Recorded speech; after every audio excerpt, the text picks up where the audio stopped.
নবজোয়ার যাত্রা কর্মসূচিতে উত্তর 24 পরগনায় পৌঁছাবেন তৃণমূলের second in command Abhishek Bandyopadhyay. সেখানে বসিরহাট 1 নম্বর ব্লকের সোলাদানা স্কুল মাঠে সভা করার কথা রয়েছে তার। রবিবার নবজোয়ার যাত্রার প্রস্তুতি সভায় যোগ দেন সাংসদ নুসরাত জাহান। প্রস্তুতি সভায় মঞ্চে দাঁড়িয়ে কার্যত একের পর এক বিস্ফোরক মন্তব্য করেন নুসরাত। সামনেই পঞ্চায়েত ভোট, সেই কথা মাথায় রেখে নির্বাচনী প্রচারও শুরু করে দিয়েছে রাজনৈতিক দলগুলি। ভোট প্রচারে গিয়ে নেতা নেত্রীদের বিস্ফোরক মন্তব্য, কথার মধ্য দিয়ে বিরোধী দলকে আক্রমণ নতুন কোনো ব্যাপার নয়।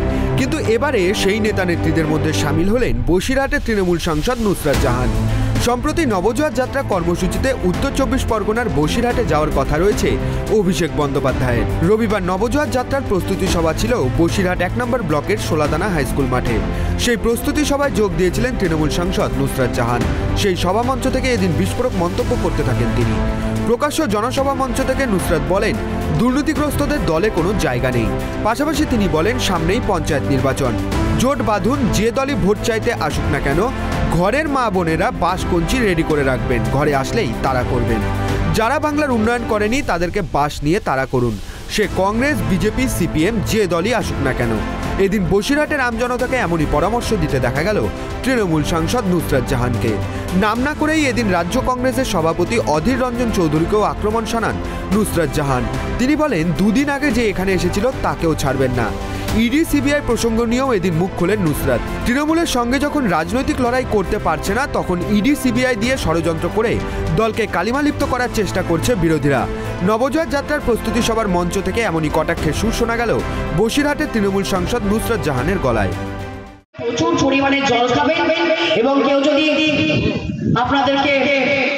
আপনাদের মাথা ঘোরানোর চেষ্টা করে, এই যে এখানে দাদাভাই এখানে বসেছিল, একটা বড় বাঁশ দেখিয়েছে, বাড়ির পেছনে বাঁশ কঞ্চি যা পাবেন সেটা নিয়ে দৌড় করাবেন। সবাই খুব ভালো থাকবেন, সুস্থ থাকবেন, অনেক অনেক ভালোবাসা। জয় হিন্দ, বন্দে মাতরম, মা মাটি মানুষ জিন্দাবাদ, মমতা বন্দ্যোপাধ্যায় জিন্দাবাদ।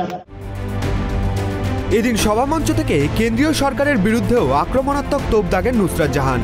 বাংলার জন্য কোটি কোটি টাকা আসার কথা দিল্লি থেকে, কিন্তু মানুষের কাজ যাতে দিদি করতে না পারে সেই ষড়যন্ত্রটা ওরা করেছে।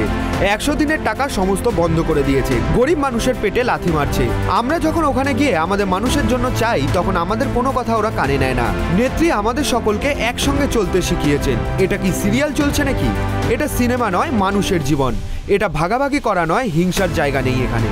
মানুষকে ভালো রাখার জন্য মমতা বন্দ্যোপাধ্যায় আজও লড়াই করে যাচ্ছেন। এমনই সুর শোনা গেল নুসরাত জাহানের গলায়।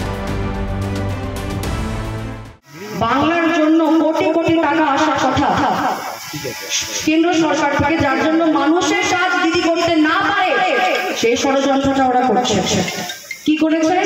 100 দিনের টাকা বন্ধ করে দিয়েছে, গরিব মানুষের পেটে লাথি মারা। আমরা যখন গিয়ে ওখানে চাই আমাদের মানুষের জন্য, তখন আমাদের কোনো কথা কানে নেয় না, কিছু দেয় না বাংলার মানুষকে। আরে ভাই, বাংলার মানুষ তোমায় ভোট দেবে কেন? তুমি কি করছো? তুমি করেছো কি বাংলার মানুষের জন্য?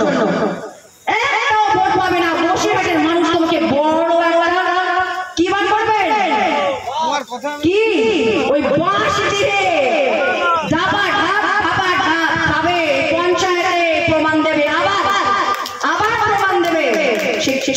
কংগ্রেস আসুক আর বিজেপি আসুক, আসলে আমরা ডাবল ইঞ্জিনের সরকারকে বিশ্বাস করি না। এই কিরকম একটা দোগলাম সরকার চালাচ্ছে, দোগলাম আমরা বিশ্বাস করি না। আমরা হিন্দু হই, মুসলমান হই, শিখ হই, ইসাই হই, ভাই আমরা সোজা পথে চলি। আমার মাননীয় নেত্রী এটাই শিখিয়েছে, একসাথে থাকবো আমরা। তোমরা কি মাঝখানে ভাঙা ধরাও, ঝগড়া লাগাও? এটা কি বাংলার সিরিয়াল চলছে নাকি? জি সিনেমা? এটা কি জি বাংলার কোনো সিরিয়াল না স্টার জলসার কোনো সিরিয়াল? এটা তো সিরিয়াল নয়, এটা তো সিনেমা নয়, এটা তো মানুষের জীবন।